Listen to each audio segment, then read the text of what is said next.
Tim Laird here with Secrets of Bluegrass Chefs, the show that takes you out to eat at your favorite local restaurants. And I'm Kevin Harnett. We've been to a lot of great restaurants through the years, and while many are now part of local history, their flavor and recipes live on. So join us now for a tasty blast from the past on a Secrets of Bluegrass Chefs Rewind. Oh, this is nerve-wracking. An Iron Chef, and here I am playing in his kitchen. It's special access to an Iron Chef champion right now on Secrets of Bluegrass Chefs. So you're going to show us some of your secrets? I'll show you a couple. Chef Edward Lee from 610 Magnolia in Louisville is pulling out all the stops for us. The way I'm going to cook this is going to be a little bit interesting. From seafood to soup. Such an easy soup to make, but the flavors are going to be real complex. I've never had anything like it. You'll get the secrets to doing this yourself, plus a way out of the box entree. Don't be afraid to get your goat. It's awesome. See how to make braised goat shoulder with all the extras. Oh, it's amazing. Very tasty. And wait until you see what's for dessert. Beautiful. Bourbon, berries, chocolate, and peanut butter? You can't go wrong when you learn the secrets to this. This is how simple this is. That's all it is. We're going into the kitchen with Iron Chef champion Edward Lee right now on Secrets of Bluegrass Chefs.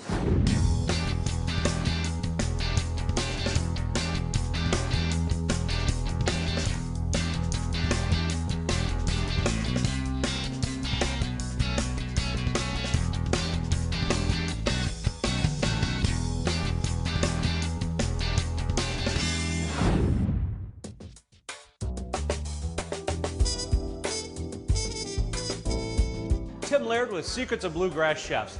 This time we're in Old Louisville at a place that's simply known by its address, 610 Magnolia. It's a long-time standout on Louisville's restaurant scene, dating back to 1978.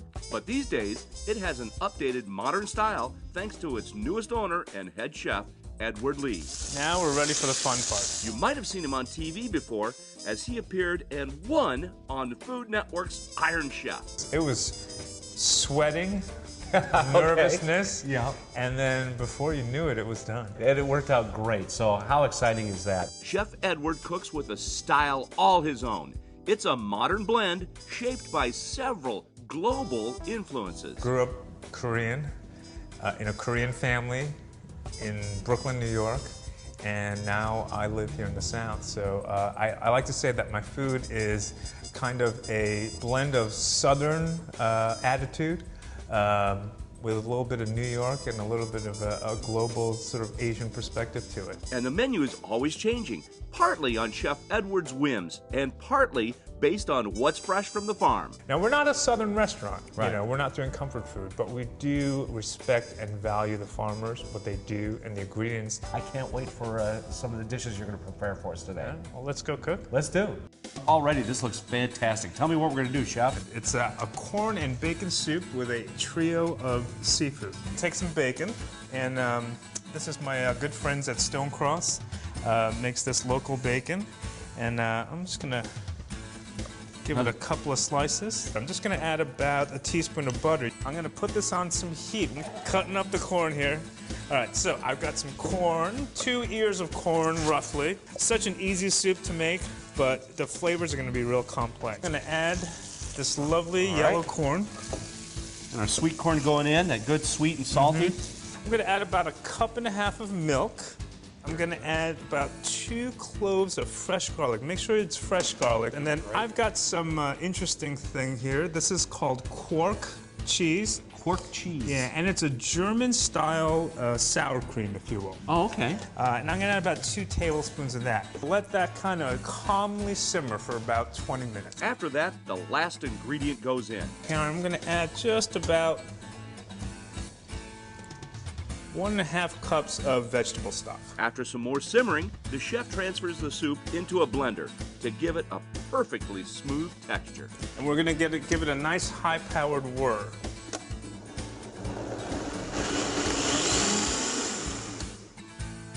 Voila. Next thing I've got is my seafood trio. I have three interesting seafoods here. I've got uni, which is also known as sea urchin roe. Sometimes if you go to your favorite Japanese restaurant, they'll have it there. I've got some lobster tails that I've already poached, but very, very lightly. And then this is interesting. Sometimes in the peak season, we are lucky enough to get whole scallops in the shell. Look at the size of this. So you see how it's dripping? Oh, yeah. Yeah, so there's still water in there and it's still alive. So this is still alive. And then what you're gonna do is you're just gonna come in here and you're just gonna, just like any bivalve, like an oyster or a clam, you're gonna cut through the bottom and release that muscle. Oh, wow. Okay. There it is. And let it free. Get that free. Wow. And this smells so fresh. I mean, it's you of can the sea. smell. It's just, Yeah. it smells like the sea. There's no other taste, just, oh. You have your beautiful live scallop. And there it is. See, and this is what I'm used to seeing, Chef. I Yeah. mean, this is fresh. So I've got half a lobster tail, I got one scallop, and I've got my uni. So I'm just gonna add a couple of drops of lemon juice. And this is a beautiful first press olive oil from California. Just a little bit of that, nothing crazy. A little bit, because there's a lot of flavor in that first pressing. The way I'm gonna cook this is going to be a little bit interesting. This is my new favorite toy in the kitchen. This is actually a Himalayan salt stone. I bake this in the oven. It's about a half an hour at 450 degrees, so this is screaming hot. And what we do with this is we cook seafood on this very lightly. And what it does is, actually, if you notice, I didn't add any salt to my seafood. Right. Because we're gonna pick up the salt from the stone. Oh. I'm gonna throw this on here and I'm gonna wait for you to, I'm gonna have you just kind of watch them for me, okay? Okay. This is a big responsibility with Chef Lee. Oh my gosh. We're just giving it just a little warm sear on the outside. Got it. You're doing very Are we well. doing all right, Yeah, doing well with that. From there, it's right into a special bowl that will actually keep the fish warm as it comes to your table. A little bit of fennel that I'm going to throw on top of here. We're going to add the corn soup to the bottom. I've got a little bit of pistachio oil. I'm going to drizzle just a few drops on top. And get this, curry toasted pumpkin seeds. Just like 2 or 3 little leaves of tarragon. The way this bowl works is we have our hot soup on the bottom. We close the lid with this, and we have our seafood on top. And what that does is it actually keeps that seafood just slightly warm. Oh, what a great idea. And so this is sort of our little surprise bowl. When we serve it at the restaurant, the server will actually open up the soup. Okay, there you And so go. that- And do the reveal. Yeah, part of what we actually encourage you to do is take a little bit of the seafood, dunk it in the warm corn soup, and then taste. And then taste All right, it. I'm So- dunking. Here we go. Here it comes. Oh, that is flavor. Chef, that is incredible. Thank you. That's awesome. This is incredible. You can taste how fresh the scallops are. They are delicious. This is Very good. I've never had anything like it. It's very fresh. I've never tasted anything like this combination. Beautiful. Thank you. That is incredible. Chef, thank you. Thank you. For more information on 610 Magnolia or any other featured restaurants on Secrets of Bluegrass Chefs, log on to newlocaltv.com. Now this is the fun part. And for more secrets, stay tuned. Because up next, we're really gonna get your goat. Really. I've never had goat before. Don't be afraid, it's amazing. Especially when you get the secrets to doing it like they do at 610 Magnolia. It's very nice. It's delicious. It's amazing. That and more when Secrets of Bluegrass Chefs returns. Thanks for joining us again on Secrets of Bluegrass Chefs, where this time we're looking back on Kentucky's culinary history. It's a Secrets of Bluegrass Chefs Rewind.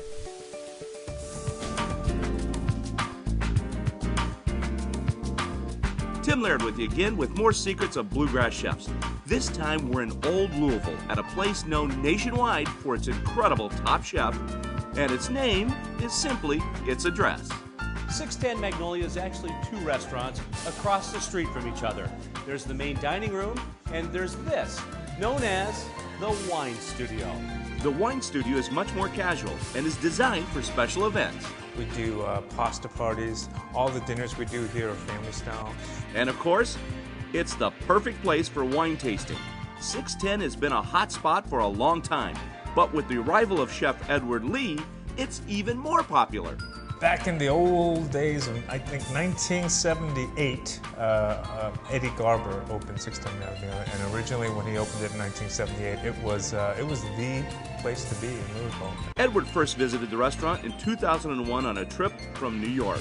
Yeah, so I came down for Derby, and it was all these celebrities, and the city was so beautiful and everything. No one told me the rest of the year it's not like that. When he returned to New York, he got a call luring him back to the Bluegrass. On coming back, Eddie Garber called me and said, you know, you should move down to Louisville and take over my restaurant. And I said, you got to be kidding me. That's the zaniest idea I've ever heard. Especially coming from New York, and you're saying, am I going to go to Louisville? What's this going to be about? The rest is history. I'll tell you, I never looked back. Chef Edward has fallen in love with the fresh farm ingredients he gets here in Kentucky. So what we do is we try and start with a southern ingredient, be it sorghum, corn, some local seafood, and then we build around it, and we try and add sort of a global perspective, maybe a modern twist. Chef, I know you can cook just about anything and everything and make it a masterpiece. One of my favorite meats that I don't see a lot, or I don't see enough on menus, is goat meat. And here we have a goat shoulder. Anxious to try some goat. Never had goat. Lamb, yes, but goat, nah. Goat. It's a bit uncommon, but also uncommonly good. Especially when you learn the secrets to doing it like Chef Edward Lee does. This is a goat shoulder, and it's been wrapped up nice in this netting so that it's going to stay together. And the first thing that we're going to do is we're going to give it a nice rub. This rub is mostly salt. Okay. It's got a little bit of curry in it. It's got a little bit of clove in it. It's got a little bit of paprika. And a little bit of a Mexican spice called ají amarillo. Oh. All right? But very simple. All these ingredients you can find anywhere. Now I want you to just kind of give it a nice... This is your secret rub, so you've just now... I've divulged your it. secret rub to everybody. Did you leave out an ingredient? There may be an ingredient. See, I knew it. There was probably... All right, Colonel. Here we go. All right. I'm going to flip it over. And I want you to make sure, the important thing is you get it on thick. Okay, all and then sides. rub it in? Yeah, and cover the entire thing. I actually like to rub it and then put it back in the refrigerator and just let it sit for about an hour. Another secret. This is the perfect thing to use, and this is a Dutch oven. It's a ceramic Dutch oven. Here, this is some olive oil that I've just heated up, got a little bit of smoke going, and then... Oh, then you get that sizzle. Now you're searing in all the goodness already. On the stovetop, Chef Lee browns the shoulder on all sides. This is going to take about 6 to 7 minutes. You want to get a nice crust all over. You don't want to burn it. These spices will burn pretty quickly, so you don't want to put this in the pot and walk away. Now we're ready for the fun part. I've got all my vegetables cut up already, so what we're going to do is just add them one by one. Onions, carrots, celery, fennel, with a little bit of ginger, some bay leaf, and some peppercorn. Peppercorn. Whole peppercorns are going in. Just going right in there. About a cup of coffee. Okay. Strong black coffee. That'll wake us up. That coffee's going to get your goat. This is about 3 cups of chicken stock. I'm Asian, you know. So I'm going to add a little bit of hoisin sauce. We're going to add a little bit of sorghum to it as well. See, this is the cuisine you do, Chef, so well. You're mixing all the flavors around the world and bringing it back to Kentucky. And here it is. And from Kentucky, it's right back to Asia with soy sauce. That looks great. I got my oven on at 400 degrees. Okay. I'm gonna stick the lid on, I'm gonna put it in the oven, and we're gonna drink some wine. Oh, good. And all right. We're gonna come back in about 4 hours. All right, we'll see you in about 4 hours after about 4 bottles of wine. Well, maybe more than that. All right, it's been 4 hours, Chef. I can't wait. Now this is there it is. Going to be screaming hot. Chef carefully removes the net, and once the meat rests, it's ready to slice. But there's more. Next, a simple preparation of Kentucky-grown white asparagus. I love the clean flavor of white asparagus. The outside is a little bit woody. That's that rough, woody texture. So what I do is, but you don't want to take off too much. So you just want to take off the smallest little. Just a little bit. Yeah, and I kind of rotate it. I've got one end on the cutting board. I'm holding the other end. I just kind of rotate it. Right out of the field, and it keeps all the nutrients in there. He poaches the asparagus in a mixture of warm water and olive oil. We're just going to let that poach for about 1 minute. I like this. This is a great technique, too. A little water, a little olive oil. And that's it. And there's a little bit of salt added, and that's it. And he'll serve that with grits. Cheese grits, in fact. But none like you've probably ever had before. It's grits a little bit of water, and a little bit of milk. That's it. Okay, so very creamy texture already. I've got a wheel of camembert. And what I do is I actually just throw it in there rind and all. Okay. And I'm just gonna throw the whole thing in there. And what's miraculous is the entire wheel is just gonna melt away. Not that I'm afraid of the goat, but this looks like a whole meal in itself. I could have this. And a bottle of Chardonnay or something. Exactly. The entire wheel of camembert has now melted into there. Take a nice slice of our braised goat. We've got our little asparagus. Again, what I want to do is I'm just going to take this braising liquid. Look how rich that looks after that's been 4 hours cooking down. And this is that, you know, it's got the coffee in there, it's got the ginger in there, it's got this chicken stock, so. And he finishes it off with a couple of quickly sauteed Brussels sprout leaves on top. Like so. I'll tell you what, Chef, that's the prettiest goat I've ever seen. Mind if I get your goat? You see how tender that is? Oh my God. That, Chef, is killer. Just beautiful. The textures that are going on in this thing, just nice and creamy and flavorful. Just has a lot of flavor to offer, a lot of things to discover while you're eating it. Very, very tasty. I've never had goat before. It is delicious. Very tender. Melts in your mouth. Really, really good. For those of you who haven't had goat before, I'll tell you what, don't be afraid. This is a wonderful dish. Thank you. Let's toast to goat. Toast to goat. Toast to goat. Chef At Lee. 610. Chef Lee. Yes. Up next, it's time for dessert. Okay. There it is. Yes! Success! Stay tuned as 610 Magnolia chef Edward Lee reveals the secrets to his new twist on a chocolate mousse. And there you have it. Never had anything like this before. That's next on Secrets of Bluegrass Chefs. Thanks for joining us again on Secrets of Bluegrass Chefs, where this time we're looking back on Kentucky's culinary history. It's a Secrets of Bluegrass Chefs Rewind.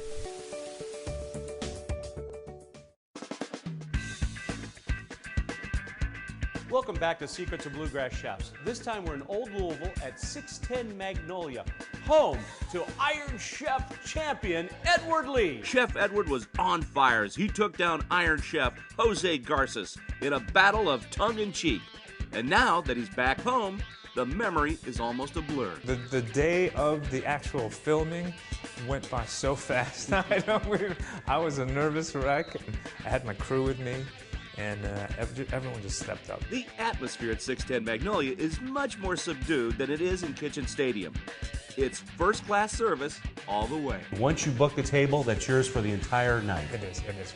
We 610 is, we believe in the old-fashioned way of service, which is it's not rushed. It is your table for the whole night. Chef Edward never ceases to amaze his guests, and he's always coming up with something new. Now, Chef, you have a saying. If it ain't broke, fix it. We try and make a minor change to the menu every week, and we will do every 4 to 6 weeks, we'll do a drastic seasonal change in the menu. I don't believe just because it's something that's great, we tinker with it anyway. Lately, he's been tinkering with some dessert recipes. And wait until you see what he's come up with now. It looks like we're in for a sweet ending. I mean, you have some of my favorite things out here. Chocolate, butter, sugar, cream. A lot of fun goodies here. What are we going to cook up now? It's going to be chocolate and peanut mousse with bourbon-infused cherry. Very simple. You got about a pound of chocolate. He melts the chocolate over a double boiler. We don't want to put the chocolate in direct heat. That will burn the chocolate. Will you do the honors? All right. I want you to gently stir the chocolate, but if you stir it too much, it's going to seize the chocolate. No pressure, but if you seize the chocolate, the whole dessert's screwed. Okay. So, beautiful. You're doing beautiful. I've got about half cup of milk, a half cup of sugar, and about a quarter cup of butter. I'm giving you two things. You're going to watch that, and you're going to watch that too. Now we're going to multitask? Yes. But one of the things that I use to hold the chocolate better is something called gelatin. And they come in a dried form like this, and all you have to do is put them in some cold ice water. They absorb the water, and they become very soft and pliable.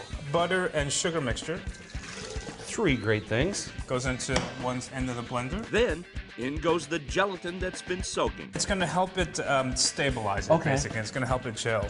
And I've got my powdered malt. This was the stuff you make those malted milks. Exactly. He blends the malt with the gelatin and melted butter. You want to leave that on there for a little while because you want to get a nice frothy Oh, look at that. thing there. You can stick your finger there. Can I really? Yeah. All right.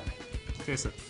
That's going to have that really malt flavor to it. It has that malt flavor to it. And then it's ready to mix with the chocolate. That is some silky melted chocolate. That's exactly what I want. This is gorgeous. I could not have done it better myself. Now that just goes right into our tempered chocolate. And you got to work quick at this point because the chocolate now is cooling down. Keep this moving at this stage. Got some whipped cream. I knew we were missing something. Yeah.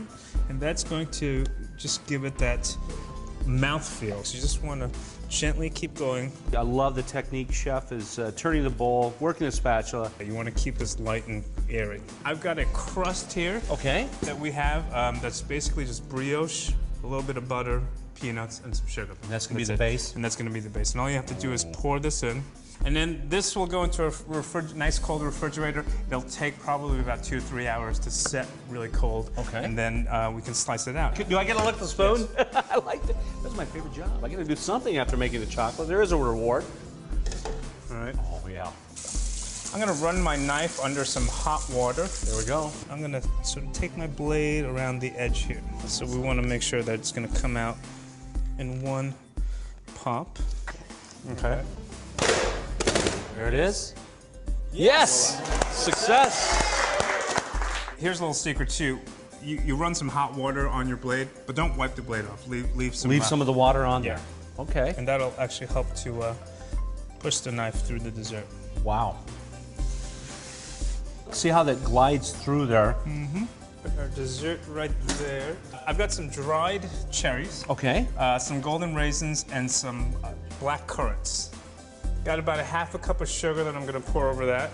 I have 2 vanilla beans that I'm going to split down the middle, and that's because I want to reveal all those plentiful little seeds in there. Those go right in there. And then last but not least, a generous helping of bourbon. I like your pours, Chef. You can make a cocktail for me anytime. I like that. This is how simple this is. That's all it is. You put those 4 ingredients together, you put it in a pot, you bring it to a boil, let it simmer for about 15 minutes, and you're done. You know what, Chef? I'll tell you what, that just on ice cream would be good too. What do you think? That just by itself on a spoon is good. Very simple, and I kind of want to just distribute that around so that each bite you're going to get a little bit of this. This is a little bit of peanut butter pudding that we make. Peanut butter and chocolate. Another nice combination that's going together here. I've got a little bit of what we call a peanut butter powder. And basically it's a peanut butter emulsified with something called tapioca maltodextrin. And it just turns anything that is a liquid form into a powder. Chef's almost also a chemist. And there you have it. Wow. Malted chocolate mousse with bourbon, cherries, and peanut powder. I've got to try this. Oh, man. You can still taste the bourbon. It's so good. It was spectacular. That is incredible. That was pretty impressive. It was very good. Talk about an ending. The dessert was amazing. It was fantastic. It's really, really good. Man, I can see why this guy is the Iron Chef. I'm telling you, he is awesome, incredible. Chef, we're so lucky to have you in Louisville. You are awesome. That'll do it for this edition of Secrets of Bluegrass Chefs. I'm Tim Laird, and we'll see you next time.